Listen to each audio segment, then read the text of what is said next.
Hey, how's it going tonight? Well, hope all you guys and gals had an amazing day out there. I did the best I could, you know what I'm saying?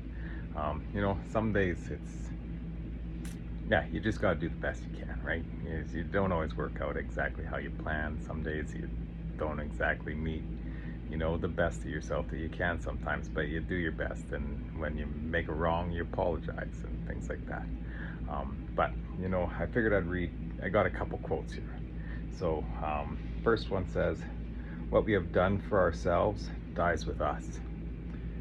What we have done for others and the world remains immortal. Albert Pike. So if you know that man, well, he's written a couple books that people, follow to the code, right? And then the other one is, if your actions inspire others to dream more, learn more, do more, and become more, you are a leader. John Quincy Adams. And if you know anything about him, you don't necessarily agree with the first guy, but I believe both quotes kind of agree with each other, which is the irony in things, right? Um, so it's basically like,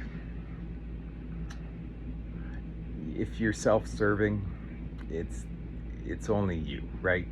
It's exactly like that says. Nothing, you leave no legacy.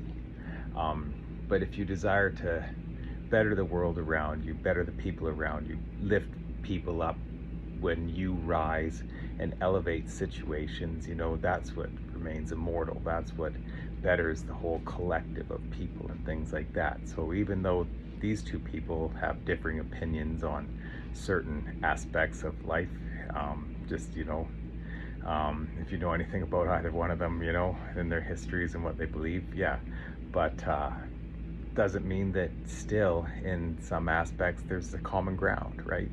And it's finding that common ground a lot of times, even if you have disagreements with others and things like that, doesn't mean that you have to like be bitter rivals and things, because there's so much division in ways. And if everybody would just realize like we should all unify and get together instead of finding ways how we're different from each other, why not find ways that we're similar to each other, right?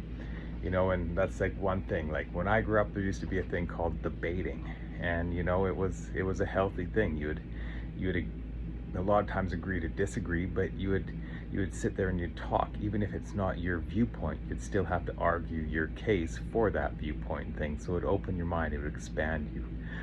But debating is a thing of the past, it seems nowadays. People just like to stand in their convictions and show from their soapbox.